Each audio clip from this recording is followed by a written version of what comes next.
पदकानि।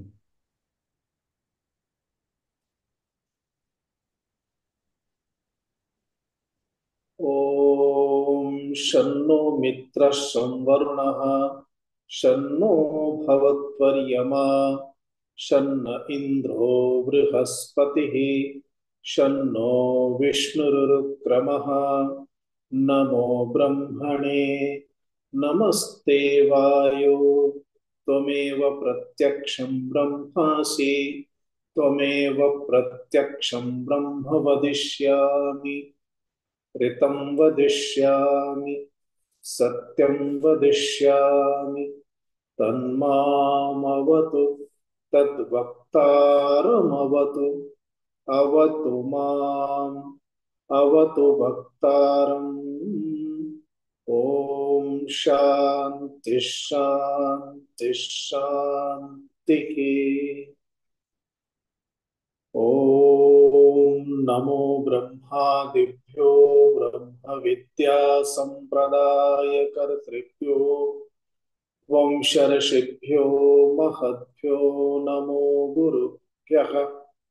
सर्वोपप्लवरहितः प्रज्ञानघनः प्रत्यगर्थो ब्रह्मैवाहमस्मि ब्रह्मैवाहमस्मि। शङ्करं शङ्कराचार्यं केशवं बादरायणम् सूत्रभाष्यकृतौ वन्दे भगवन्तौ पुनः पुनः। ईश्वरो गुरुरात्मेति मूर्तिभेदविभागिने व्योमवद्व्याप्तदेहाय दक्षिणामूर्तये नमः। ॐ सहनाववतु सहनौ भुनक्तु सह वीर्यङ्करवावहै तेजस्विनावधीतमस्तु मा विद्विषावहै। ॐ शान्ति शान्ति शान्तिः।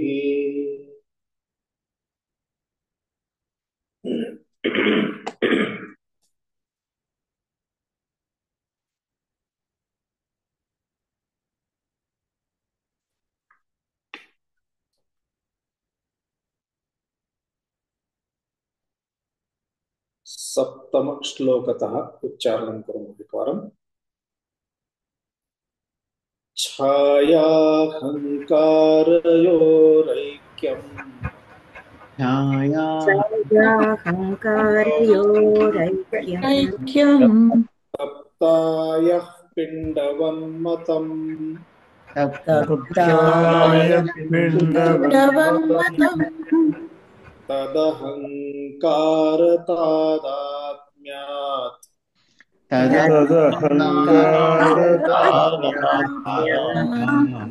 देहश्चेतनतामगात्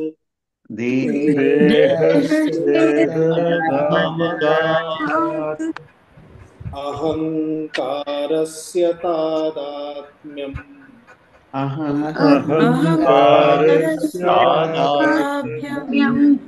चिच्छाया देहसाक्षिभिः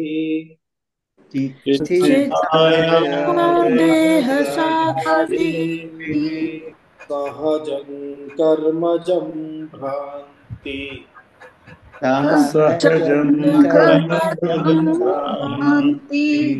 जन्यं च त्रिविधं क्रमात्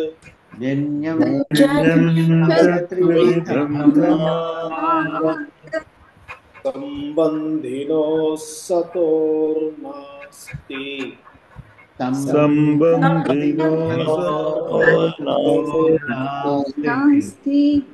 निवृत्तिः सहजस्य तु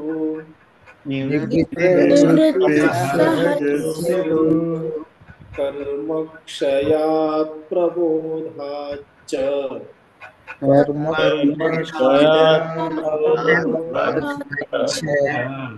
निवर्तेते क्रमादुभे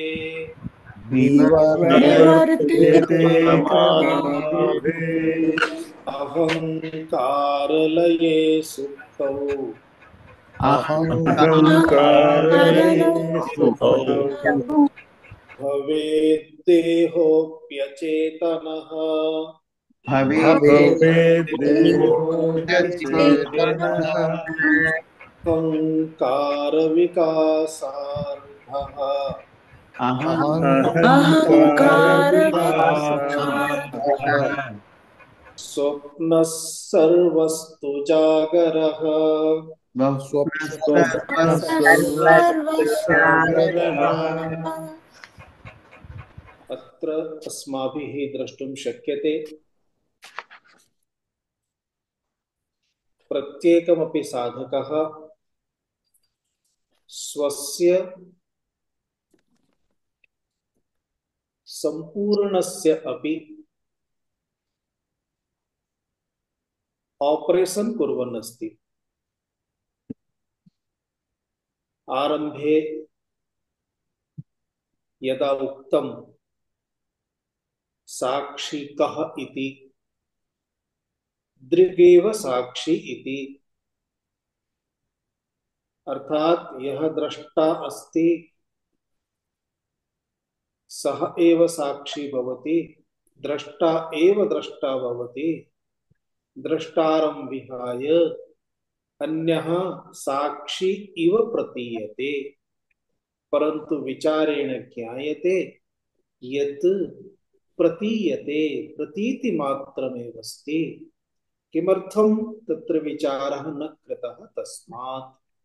परंतु यदा विचारः कृतः भवति, यदा तत्र द्रष्टृत्वे ऑपरेशन कृतं भवति, तदा ज्ञायते नैष द्रष्टा इति, एषः द्रष्टा न संभवति, अथवा एतत् वा द्रष्टा एतस्मिन् वा द्रष्टृत्वं न संभवति इति सिद्धं भवति। यदा द्रष्टा इति सिद्धं भवति तदा अहं द्रष्टा इति भवति। न तु चक्षुः द्रष्टा, न च मनः द्रष्टा, न च बुद्धिः, अहं द्रष्टा इति सिद्धं भवति। तदा अहम् इति किम्? तस्य पुनः एकैकस्य स्तरस्य निष्कासनं क्रियते। यथा प्लाण्डुः अथवा शाकस्य कानिचन तथा केचन पदार्थाः भवन्ति, एकैकं पर्णं निष्कासयामः, पुनः परं पर्णं, पुनः परं पर्णं। तद्वत् अहम् इत्यस्य अपि अवलोकनं करणीयं भवति। अतः अहम् इति यदा उच्यते तदा अहम् इति कः तदपि द्रष्टव्यम्। मनः तत्र अहंता अस्ति, बुद्धिः तत्रापि अहंता अस्ति। यदि मनः द्रष्टा नास्ति, बुद्धिः द्रष्टा न भवति, तर्हि अहम् इति यदुच्यते तत् कथम् उच्यते इति ज्ञातव्यं भवति। अतः तदर्थम् अग्रिमश्लोकानाम् आरम्भः अभवत्। तेन कथम् अंतःकरणं यदस्ति तस्मिन् अंतःकरणे चैतन्यस्य छाया प्राप्यते, चैतन्य प्रतिबिंबः प्राप्यते।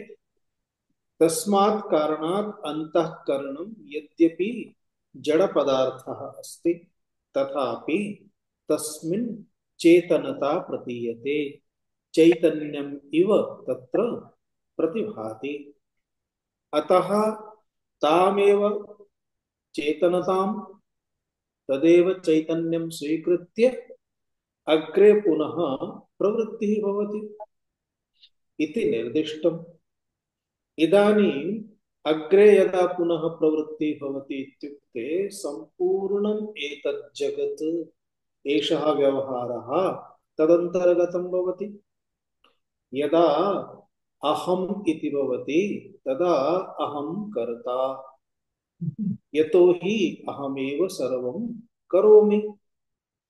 अहम कर्ता इति भवति इत्युक्ते कर्म करोति तस्मात् कर्ता इति उच्यते। अतः अहम यत् कर्म करोमि तत् कर्म तस्मिन् मम अधिकारः भवति। कर्म अति उत्तमं चेत् मम एव सफलता, कर्म निष्फलं चेत् मम एव निष्फलता।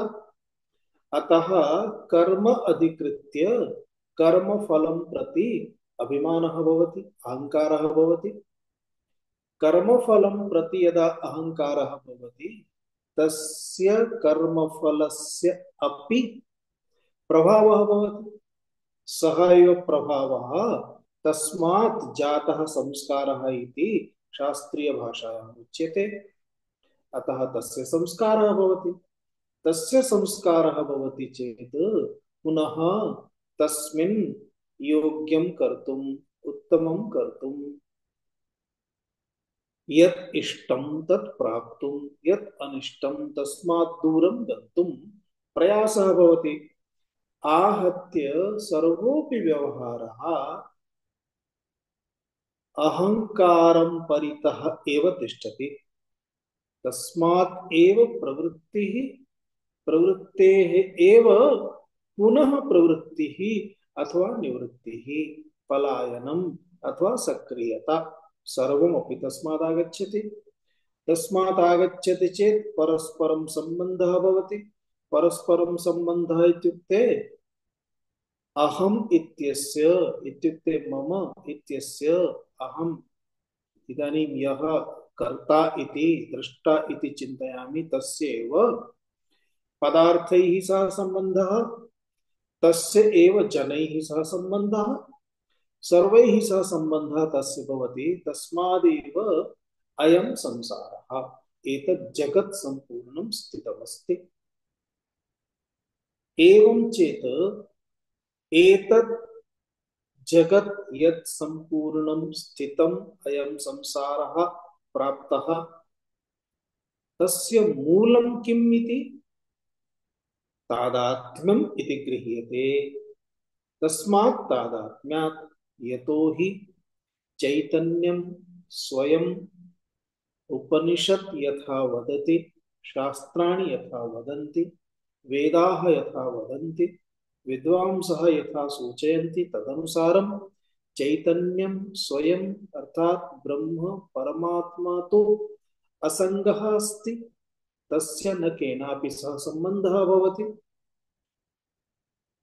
परमात्मा स्वयं अकर्ता अस्ति, अतः कर्माणि अपि न सन्ति कर्माणि। तस्मात् परमात्मा अभोक्ता अस्ति, तस्मिन् भोक्तृत्वमपि नास्ति, अतः संसारः नास्ति।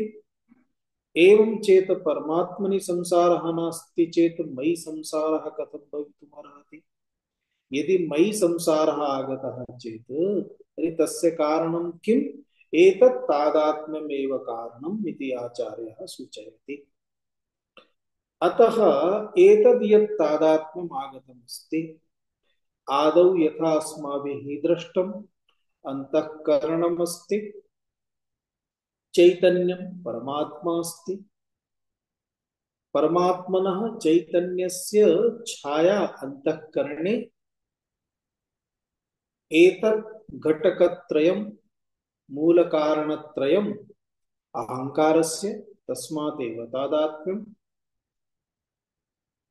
अहंकारस्य तादात्म्यं यथा लौहपिण्डम् इति सूचितं तद्वत् अग्नेः लौहस्य च संपर्कः संबन्धः तादात्म्यं तत् यथा तथैव इति पूर्वं सूचितं। तप्तायः पिण्डवन्मतम् इति तस्मिन् श्लोके। एवं एतद् यत् तादात्म्यम् अस्ति, एतत् तादात्म्यं तु अग्निः अस्ति, लौहः अस्ति, स्वाभाविकतया भविष्यति। सूर्यः अस्ति, सूर्यः तपति, तर्हि अस्माकम् औष्ण्यप्राप्तिः स्वाभाविकतया भविष्यति। अतः यदि स्वाभाविकता एवं स्थितिः अस्ति तर्हि संसारस्य निवृत्तिः कथं भवेत्? न संभवेत् इत्यर्थः। अतः अत्र आचार्यः अग्रे पुनः सूचयति यद्यपि अयं सम्बन्धः इत्युक्ते चैतन्यस्य एषा या छाया पुनः अंतःकरणम् एतयोः मध्ये एषः यः सम्बन्धः सूच्यते सः सम्बन्धः यद्यपि स्वाभाविकः अस्ति तथापि स्वाभाविकः सम्बन्धः चेत् स्वाभाविकं सम्बन्धं तु दूरीकर्तुं प्रयासः निरर्थकः अस्ति। परन्तु तेन स्वाभाविक संबंधेन अथवा तस्मात् स्वाभाविक संबंधात् पुनः कर्मादिभिः सह यः सम्बन्धः अस्माभिः स्वीक्रियते तदेव कारणमस्ति देहादीनाम्। यतो हि यावन्ति यादृशानि कर्माणि तावन्ति तादृशानि तेषां फलानि फलं चेत तानि फलानि भोक्तुं पुनः तादृशः देहः अपि अपेक्षितः। यदि तस्य फलस्य भोगाय पशुदेहः आवश्यकः, पर्णानि खादितव्यानि, अतः गजदेहः आवश्यकः, गजस्य शरीरं प्राप्तव्यं। केवलं मृत देहानां मांसभक्षणमेव तर्हि गिद्धशरीरं प्राप्तव्यम्। एवं तादृशदेह प्राप्तिः भवति। तस्मात् कारणात् आहत्य एतद् यद् द्वितीयं तादात्म्यं कर्मादिभिः सह प्राप्यते तत् तादात्म्यं तु सहजं नास्ति। यद्यपि सहजात् अनुस्यूतमस्ति ततः आगतमस्ति परन्तु सहजं नास्ति। अतः यत् सहजं नास्ति तत्तु अस्माभिः परिहर्तुं शक्यते इत्यर्थः। अतः तदर्थम् उपायार्थं ज्ञानं निदानं तत् किं सूचितं? त्रिविधं तादात्म्यमिति सूचितम्। एकं सहजं तादात्म्यं, द्वितीयं कर्मजं तादात्म्यं, तृतीयं भ्रान्तिजं तादात्म्यं। भ्रान्तिज तादात्म्यादेव कर्मज तादात्म्यस्य सम्बन्धः भवति। यतो हि आत्मस्वरूपस्य बोधः अस्ति चेत् भ्रान्ति तादात्म्यं न तिष्ठति। भ्रान्ति तादात्म्यं न तिष्ठति चेत् कर्मसु अहंकारः न तिष्ठति। कर्मसु अहंकारः न तिष्ठति चेत् कर्म कर्मफलानां प्रभावः संबंधः संस्कारः अपि न प्राप्यते। प्राप्यते चेत् देहमात्रम् एव संबंधः न तु द्रष्टरि इति तात्पर्यं भवति। तमेव अंशं सूचयति सहजस्य तादात्म्यस्य निवृत्तिः तु न संभवति परन्तु कर्मजं भ्रान्तिजं तादात्म्यमदस्ति एतद्द्वयमपि अस्माभिः दूरीकर्तुं शक्यते। एतयोः निवृत्तिः शक्यते इति 9मे श्लोके सूचितम्। कर्मक्षयात् कर्मजः कर्मजं तादात्म्यमस्ति तस्य निवृत्तिः। प्रबोधात् इत्युक्ते उपदेशात्, ज्ञानात्, चिन्तनात्, विवेकात्, विवेचनेन, चिन्तनेन, ज्ञानेन, शास्त्रोपदेशेन, गुरुद्वारा उपदेशेन भ्रान्तिजं तादात्म्यं निवर्तते इत्यर्थः इति उक्तम्। एतद् उक्त्वा इतोपि अस्माभिः ज्ञातव्यम्। उपायः तु सूचितः परन्तु ज्ञातव्यं किं भवति? कदा कुत्र कस्य तादात्म्यस्य कथं प्रवृत्तिः भवति। अतः एतस्य कृते एषः अयं देहः यः प्राप्तः अस्ति तस्य देहस्य अवस्थाः भवन्ति। अवस्थाम अधिकृत्य तादात्म्यस्य प्रभावः तादात्म्यं तदनुगुणम् इत्युक्ते तदनुगुणमेव कर्मसु प्रवृत्तिः इत्यर्थः। अतः ताः याः अवस्थाः सन्ति तासां विवेचनं करोति चेत् अहं साक्षी चैतन्यः द्रष्टः यः अस्ति सः इत्युक्ते तस्य द्रष्टुः एताः अवस्थाः न भवन्ति इति सिद्धं भवति। एतदवगच्छति चेत् अंतःकरणं साक्षी च द्वयोः मध्ये एतद् यत् तादात्म्यमस्ति तत् तादात्म्यं स्पष्टतया पृथक् संभवति पृथक् भवति। एतदर्थम् अग्रिमप्रक्रियाः आरब्धाः तेषु उक्तं सुषुप्ति अवस्था इत्युक्ते का, स्वप्नावस्था इत्युक्ते का, जाग्रद अवस्था इत्युक्ते का इति अवस्थात्रयं दशमे श्लोके सूचितम्। अहंकारलये सुप्तौ अर्थात सुषुप्ति अवस्था इत्युक्ते सुषुप्ति अवस्था सा अवस्था उच्यते यस्याम् अवस्थायाम् अहंकारः लयं प्राप्नोति। अहंकारः लयं प्राप्नोति इत्युक्ते इन्द्रियाणि सर्वाणि लयं प्राप्नुवन्ति स्वस्वकारणे। मनः लयं प्राप्नोति, बुद्धिरपि लयं प्राप्नोति। यदा मनः बुद्धिः इन्द्रियाणि एतानि सर्वाणि अपि करणानि साधनानि यैः साधनैः मनसः व्यापारः येन साधनेन बुद्धेः व्यापारः पुनः यैः च इन्द्रियैः रूपादि ग्रहण व्यापारः सर्वः व्यापारः तदानीं न भवति। यतोहि लयं प्राप्तं, यदा लयं प्राप्नोति व्यापारः न भवति। मोबाइल अस्ति डिस्चार्ज भवति चेत् किमपि मोबाइल कार्यं करोति न करोति। तद्वत् एतत् सर्वं यदा लयं प्राप्नोति इन्द्रियादीनि सर्वाणि लयं प्राप्नुवन्ति तदा किमपि कार्यं नास्ति, किमपि कार्यं नास्ति। तस्याम् अवस्थायां देहः अचेतनवत् भवति इत्युक्ते तस्मिन् समये किमपि कार्यं नास्ति, व्यवहारः नास्ति। सा एव अवस्था सुषुप्ति अवस्था इति उच्यते। अतः अहंकारलये सुप्तौ सुप्तौ अहंकारलये एषा अवस्था सुषुप्ति अवस्था इति। यदा सुषुप्ति अवस्था भवति भवेत् देहोऽप्यचेतनः तदा देहः अचेतनः भवति।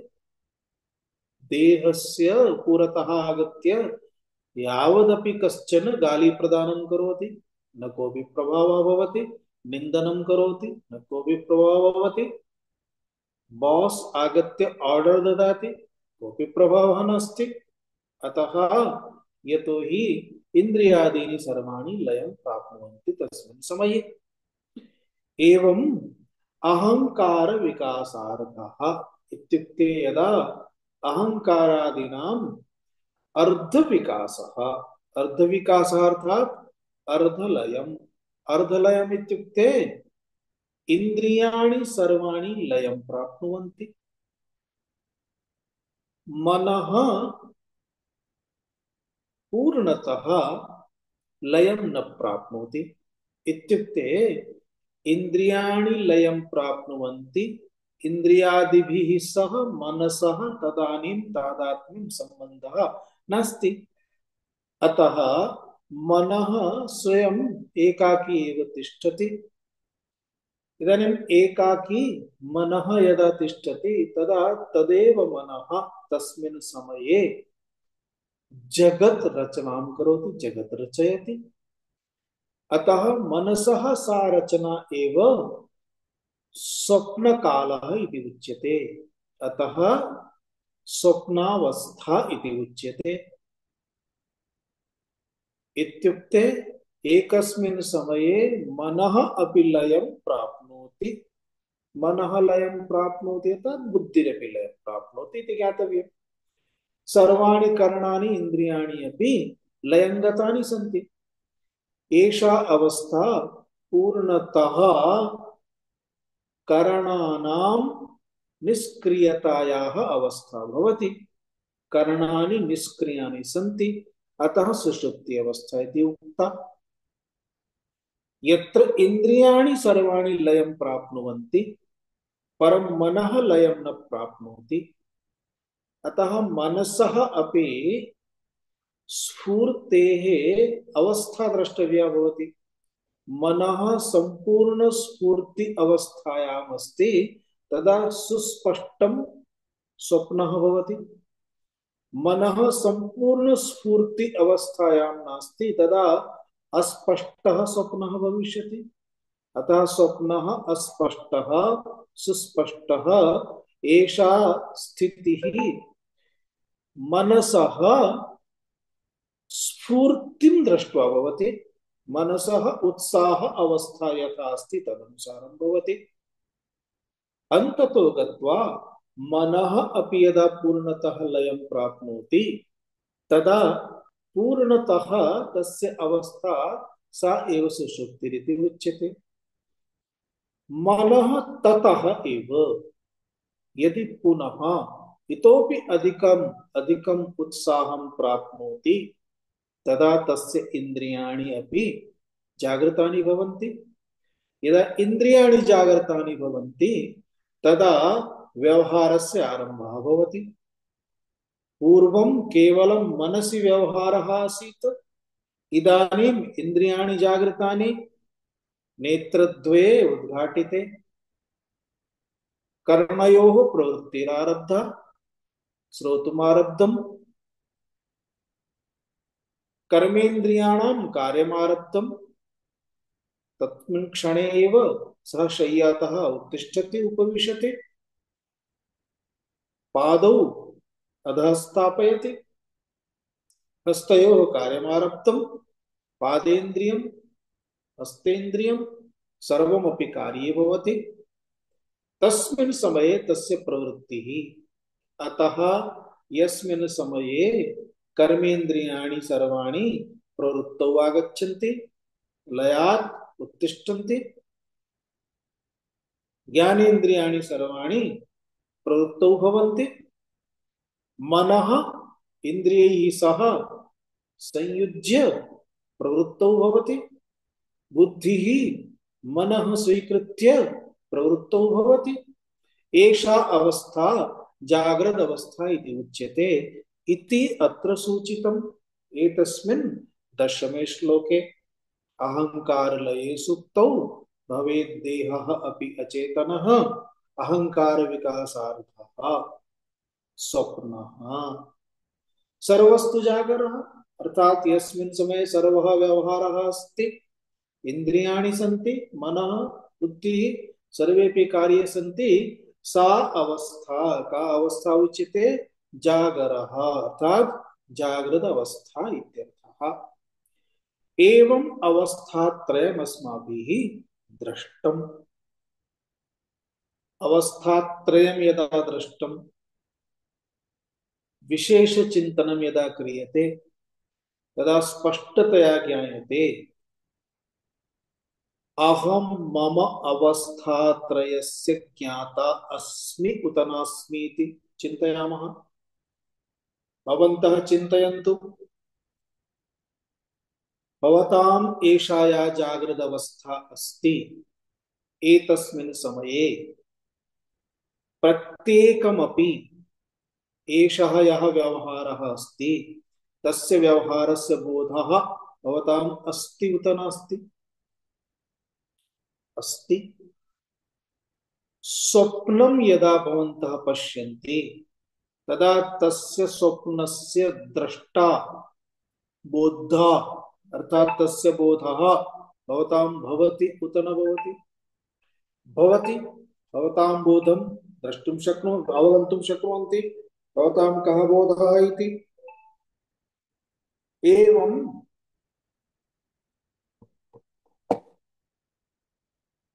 अस्माभिः अवबुध्यते स्वप्न काले किमासीत् इति अस्माभिः यथा जागृत काले किमस्ति इति बोधः स्वप्न काले किमासीत् तस्यापि बोधः तत्र स्वप्न काले दृष्टा कश्चन अन्यः जागृत काले दृष्टा कश्चन अन्यः इति नास्ति अहमेव इति बोधः अस्ति अर्थात् जागृत अवस्था स्वप्नावस्था द्वयोः मध्ये भेदः अस्ति परं द्वयोः यः द्रष्टा अस्ति तस्मिन् भेदः नास्ति तद् अहमेव इति तथैव सुषुप्त्यवस्था अस्ति सुषुप्त्यवस्थायां वयं किं पश्यामः किमपि न पश्यामः किमर्थं किमपि न पश्यामः यतो हि किमपि नास्ति जागृत अवस्थायां यथा किमपि अस्ति तथा सुषुप्त अवस्थायां किमपि अस्ति नास्ति यतो हि जगत् अस्ति भूमिः अस्ति पर्वताः स्थानं सर्वमपि अस्ति परन्तु तान् सर्वान् द्रष्टुम् इन्द्रियाणि न सन्ति इन्द्रियाणि लयं प्राप्य तिष्ठन्ति मनः नास्ति मनः लयं प्राप्य तिष्ठति बुद्धिः नास्ति बुद्धिः लयं प्राप्य तिष्ठति तस्मात् किमपि यदा न दृश्यते इत्युक्ते पदार्थः नास्ति इति न बहवः निद्रायां भवन्ति कक्षायां यदा कक्षायाम् उपदेशकाले कश्चन निद्रायाम् अस्ति तदानीं गुरवः स्वामिनः किं तेऽपि निद्रां कुर्वन्ति नैव खलु अर्थात् जगत् अस्ति व्यवहारस्य कृते भूमिः सर्वमपि अस्ति परन्तु मम व्यवहारः नास्ति इत्युक्ते मम इन्द्रियाणि तस्मिन् समये कार्यं न कुर्वन्ति कार्ये न सन्ति इत्यर्थः अतः कार्ये न सन्ति तस्मात् अहं किमपि न पश्यामि यदि कार्ये भवति तर्हि अहं पश्यामि यतो हि अहम् अस्मि इति अपि सिद्ध्यति कथमिति वदामि यदा वयं थियेटर् गच्छामः चलचित्रं द्रष्टुं स्क्रीन् अस्ति स्क्रीन् यदस्ति तत्र चित्राणि आगच्छन्ति अर्थात् आगच्छन्ति चित्राणि तानि सर्वाणि चित्राणि वयं पश्यामः यदा चित्राणि पश्यामः तदानीं स्क्रीन् तत्र वर्तते उत न वर्तते स्क्रीन् तत्र वर्तते उत न वर्तते वर्तते यदा चित्राणि स्क्रीन् मध्ये न भवन्ति तदा वयं किं पश्यामः चित्राणि पश्यामः उत चित्राणि न सन्ति इति पश्यामः किं पश्यामः न सन्ति इति पश्यामः चित्राणि तत्र न सन्ति इति पश्यामः इत्युक्ते तदानीम् अस्माकं बोधे किमस्ति इदानीं किमपि नास्ति इति बोधः भवति खलु यदा चित्राणि भवन्ति तदानीम् एतदिदमस्ति इति बोधः भवति चित्राणि न सन्ति इदानीं किमपि नास्ति इति बोधः भवति खलु अर्थात् बोधः द्विधा भवति अस्ति इति बोधः नास्ति इति बोधः नास्ति इति बोधः अपि अस्ति इत्येव अस्ति न अस्ति इति बोधः अस्ति इति एव बोधः अस्ति परन्तु अस्ति इति बोधः कीदृशः अस्ति न अस्ति इति बोधः अस्ति न वर्तते इति वर्तते न वर्तते इत्यनयोः अपि बोधः भवति तथैव दृष्टा अहम साक्षी निद्रावस्थायां यदा देहस्य निद्रा इत्युक्ते अहंकारलये एव निद्रा अस्ति अहंकारलये तादात्म्यं यदा स्वयं तत्र तिष्ठति तस्य प्रवृत्तिः नास्ति कारणे एव इदानीं स्थितिः अस्ति तस्मिन् समये व्यवहारः नास्ति व्यवहारः नास्ति अर्थात् किमपि नास्ति इति अस्माकं बोधः अस्ति उत नास्ति विचारं कुर्मः यदा प्रातः उत्थानं भवति जागरणं भवति तदानीम् अद्य स्वप्नः दृष्टः इति स्मरणे आगच्छति उत न आगच्छति अद्य स्वप्नः दृष्टः इति भवद्भिः स्मर्यते खलु अथवा न किमपि दृष्टम् इति स्मर्यते खलु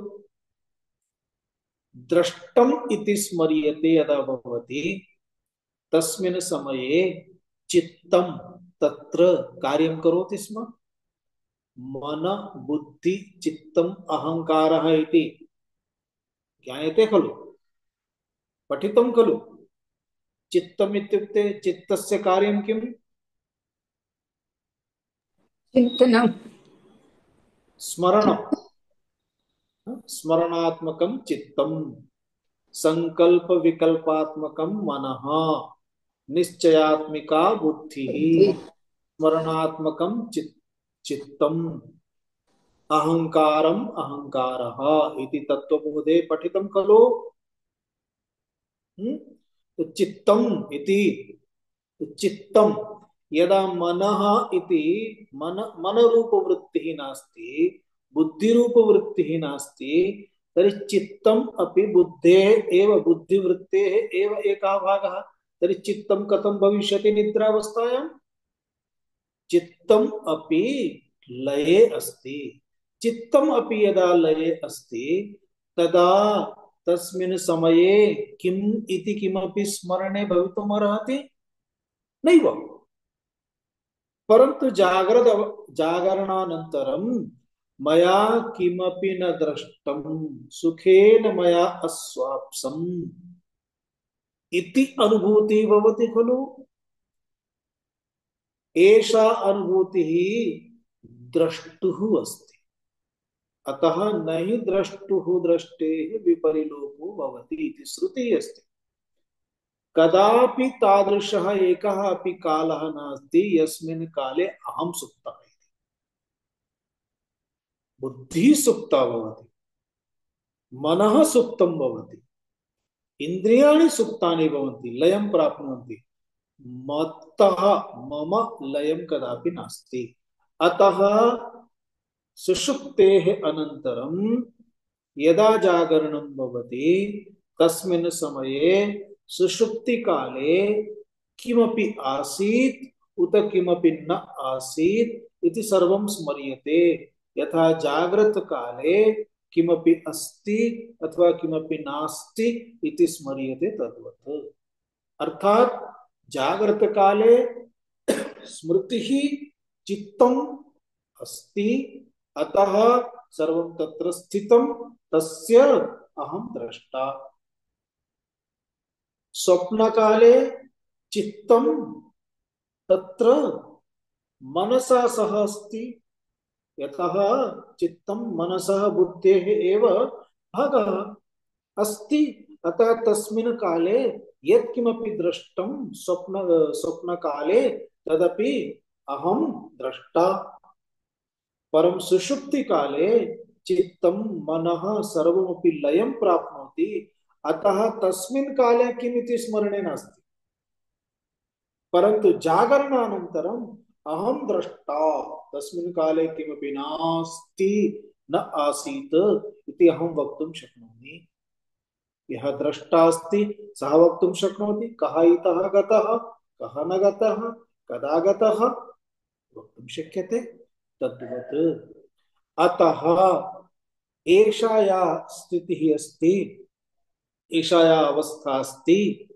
सुषुप्ति अवस्था तस्मिन् समये अपि एषा सुषुप्ति अवस्था न तु मम इति स्पष्टं भवति। एतावती स्पष्टता यदा भवति तदा अग्रे आचार्यः स्पष्टतां करोति। एतत् सर्वं सम्यक् स्वीकृत्य विवेचनं करोतु। एवं करोति चेत् जीवः यदा उच्यते अर्थात त्वं पदार्थः, जीवः एव त्वं पदार्थः अस्ति, तदा अयं त्वं पदार्थः एषः यः उच्यते सः त्वं पदार्थः स्वात्मानं कथम एवं जानाति, तस्य कारणं किमस्ति? तादात्म्यं। तादात्म्येन एव अर्थात अहंकारः, अहंकारेण एव तस्य कर्मणि व्यवहारेषु प्रवृत्तिः, तस्मात् एव संसार प्राप्तिः इति मूलमस्ति। एतादृशम् अत्र विवेचनं शल्य चिकित्सा अस्माकं स्थूल देहस्य न सूक्ष्म देहस्य प्रचलति। एतदेव अत्र द्रष्टुं विषयः भवति। एतमेव अंशम् अग्रे सूचयति। अग्रिमश्लोकः अन्तःकरणवृत्तिश्च अन्तःकरणवृत्तश्च चितिच्छायैक्यमागता चितिच्छायैक्यमागता वासनाः कल्पयेत् स्वप्ने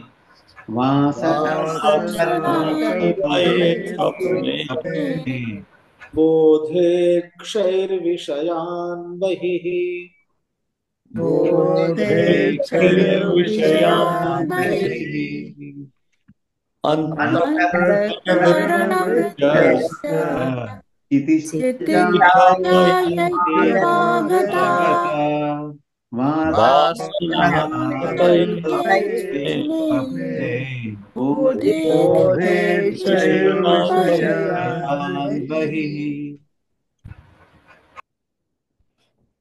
अंतःकरण वृत्ति च चितिच्छायैक्यम् आगता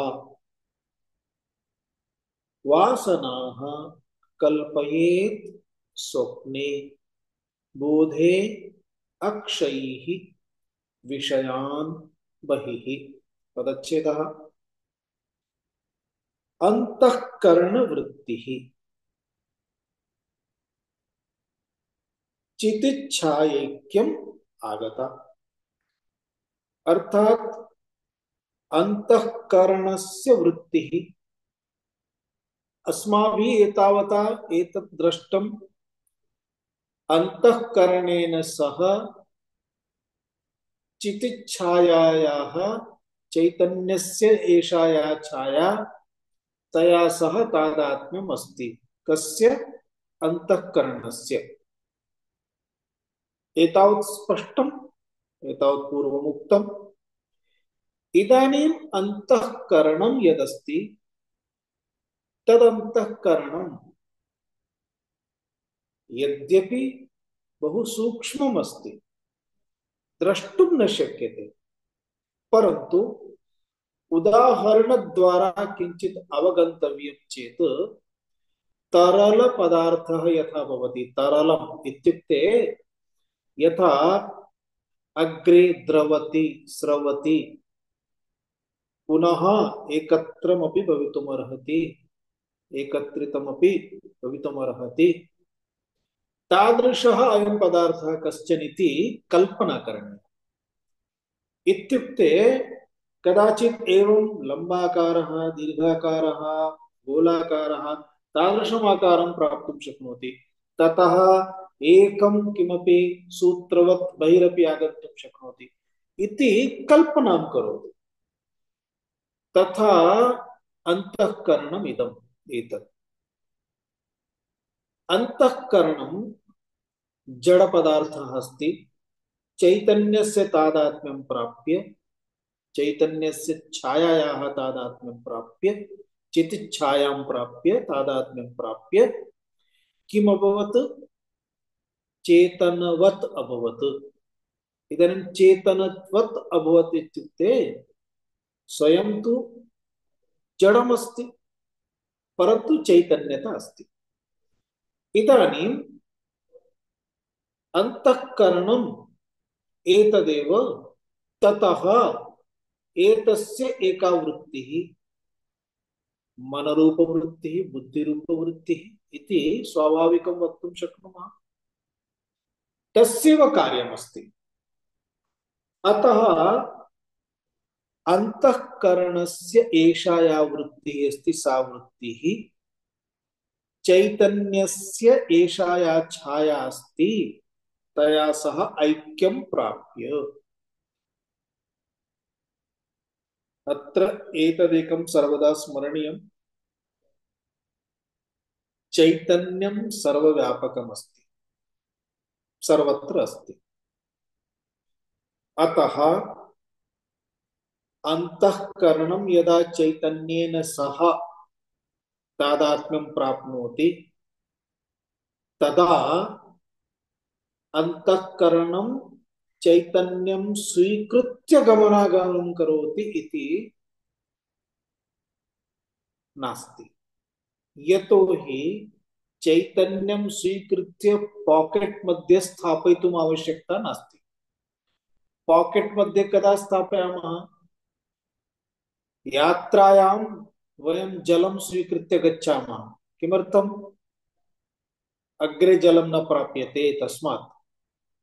अतः चैतन्यम् अहं पॉकेट मध्ये स्वीकृत्य गच्छामि। किमर्थम्? अग्रे चैतन्यं न प्राप्यते इति अस्ति? नास्ति। अतः अंतःकरणस्य कृते चैतन्यम् इति कीदृशमस्ति? अग्रे चैतन्यं नास्ति, अभावः अस्ति, किञ्चित् रक्षणं करणीयम् इति नास्ति।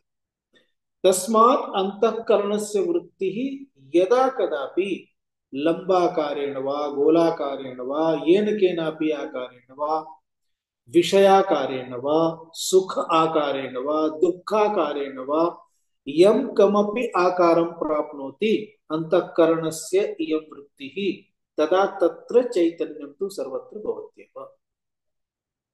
एकं स्थानं त्यक्त्वा अपरं स्थानं गच्छति चेदपि तत् विद्यमानम् अस्ति एव इति सर्वदा स्मरणीयम्। एवं चेत् चैतन्यस्य एषा या छाया तदैक्यं प्राप्य अंतःकरणस्य एषा वृत्तिः इदानीं सम्पूर्णं जगत् रचयति। कथम् इति पश्यतु। स्वप्ने वासनाः कल्पयेत्। स्वप्नावस्था यदा भवति, स्वप्नावस्था कदा भवति? स्वप्नावस्थायां का स्थितिः भवति? स्वप्नावस्थायां विषयाः कीदृशाः भवन्ति? तत्त्वबोधः स्मरणीयः। स्वप्नावस्था क्या का इति प्रश्नः अस्ति खलु। जाग्रत अवस्थायां यद्दृष्टं यच्छ्रुतं तज्जनित संस्कारः भवति खलु। अर्थात जाग्रत अवस्थायाम् अस्माकं यः व्यवहारः यत्किमपि दृष्टं यत्किमपि श्रुतं यत्किमपि ज्ञातं यत्किमपि व्यवहृतं अनुभूतं तत्सर्वं स्वप्नावस्थायां ते एव व्यवहाराः ते एव संस्काराः स्वप्नावस्थायां तदनु अनुभूयन्ते। अतः तदेव उच्यते वासना। वासनाः अर्थात ते एव विषयाः स्वप्ने कल्पयेत्। मनः तथैव कल्पयति। अवगतम्?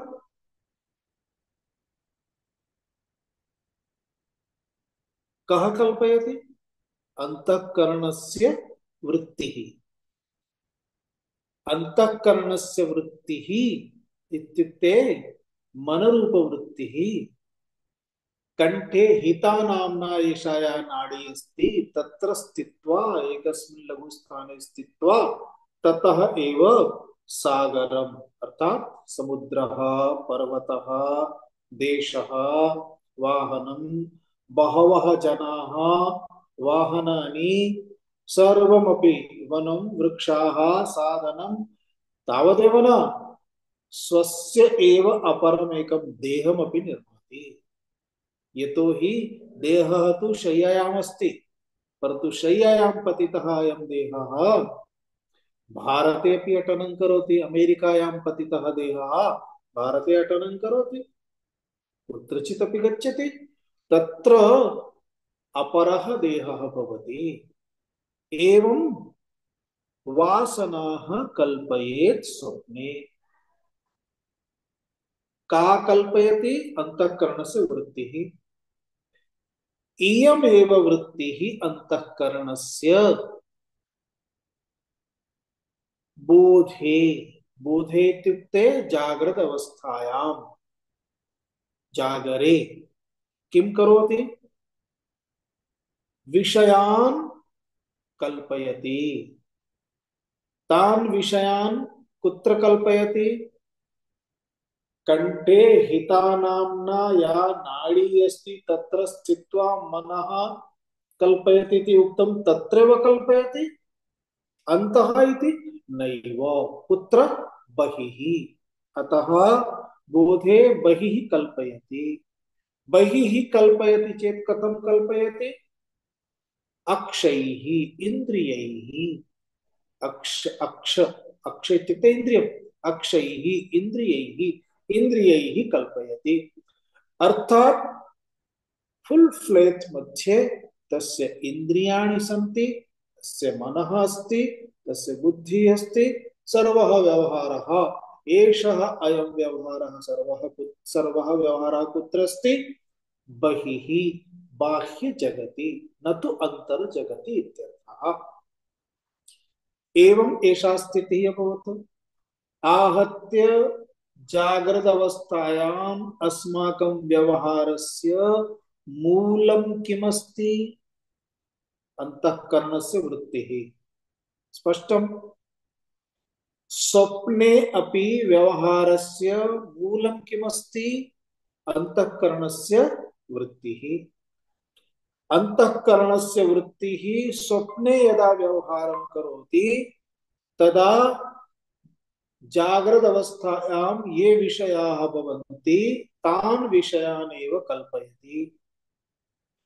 अंतःकरणस्य एषा वृत्तिः जागृत अवस्थायां यदा व्यवहारं करोति तदा बहिः जगतः विद्यमानाः ये विषयाः, पदार्थाः, जनाः सन्ति तत्र एव व्यवहारं करोति। तत्र यदा व्यवहारं करोति तदा अंतःकरणस्य इयं वृत्तिः, अंतःकरणं स्वयं जडं, तस्मात् वृत्तिः अपि जड़ा एव अस्ति। यदि अंतःकरणं स्वयं जडं, वृत्तिः अपि जडमेव अस्ति, जड़ पदार्थः एव अस्ति, जड़ा एव अस्ति। एवं चेत वृत्तौ अपि सामर्थ्यं कुतः लभ्यते? चितिच्छायैक्य द्वारा।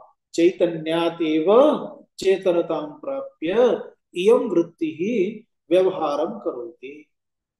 आहत्य इदानीम् अस्माकं सर्वेषाम् एषा स्पष्टता। वयं व्यवहारं कुर्मः, अहं करोमि इति वदामः खलु, एतदेव महा अज्ञानमस्ति। वस्तुतः अंतःकरणस्य वृत्तिः करोति। स्पष्टम्? इयं वृत्तिः जड़ पदार्थ अस्ति, कर्तुं सामर्थ्यं नास्ति, परन्तु सामर्थ्यं कुतः लभ्यते? तादात्म्येन। तादात्म्यं कुतः प्राप्नोति? चैतन्यस्य छाया द्वारा, न तु डायरेक्ट। सर्वम् इनडायरेक्ट अस्ति।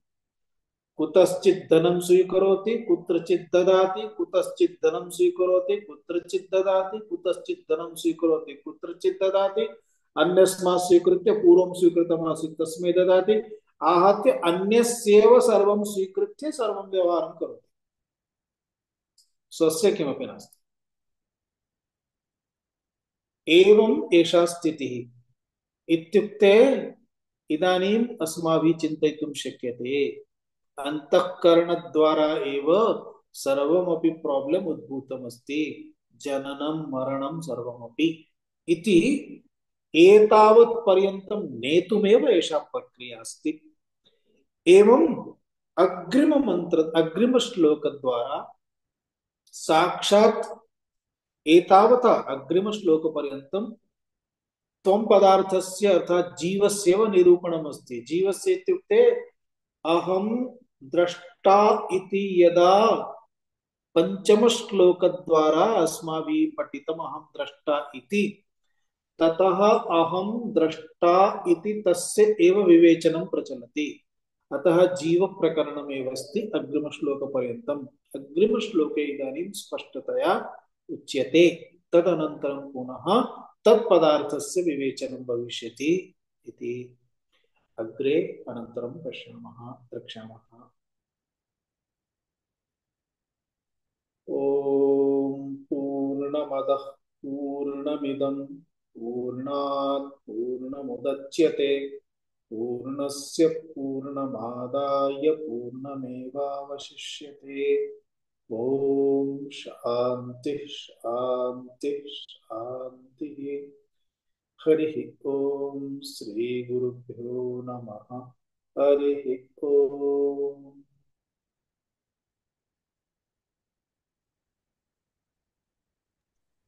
धन्यवाद स्वामी। धन्यवादः। धन्यवादः स्वामीजी। धन्यवाद स्वामीजी। नमस्ते।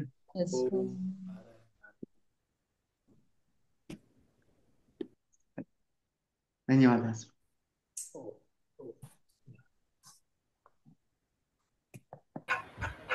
धन्यवादः महोदय।